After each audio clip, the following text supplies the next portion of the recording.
এখন আমাদেরকে এমনিতে বলছে কি, calculate the BSP of a four cylinder two stroke engine cycle engine with 10 centimetre bore and 12 centimetre stroke, mean effective pressure দেওয়া আছে at 600 RPM, the mechanical efficiency of the engine is 80%।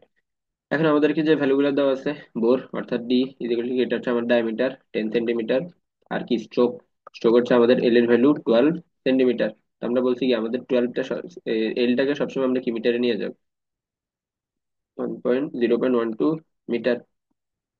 P এর ভ্যালুটা দেওয়া আছে 7 KG পার centimetre square. এখন আমাদের এখানে N এর ভ্যালুটা, এন এর ভ্যালুটা দেওয়া আছে কত, 600 আরপিএম।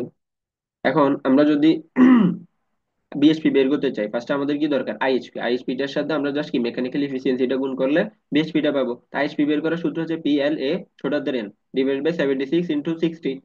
এখন এনটা যদি বের করতে হয় তাহলে আমাদের সূত্র হচ্ছে কি, এখানে আছে four cylinder two stroke engine, তাহলে টু স্ট্রোক ইঞ্জিনের ক্ষেত্রে হচ্ছে এন ইন্টু এনসি, অর্থাৎ আমাদের যে ইঞ্জিন আরপিএম বা ইঞ্জিন যে স্পিডটা, ওটার সাথে নাম্বার অফ সিলিন্ডারটা আমরা কি গুণ করব।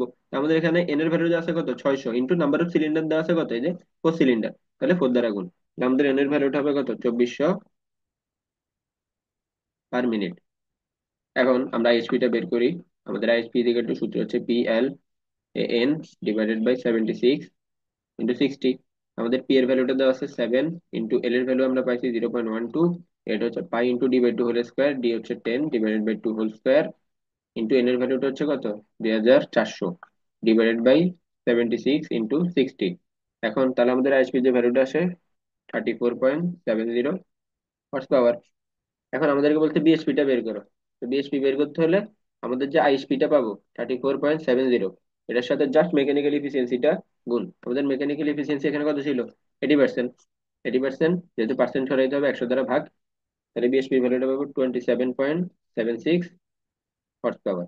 এটা হচ্ছে কি আমাদের বিএসপির ভ্যালু।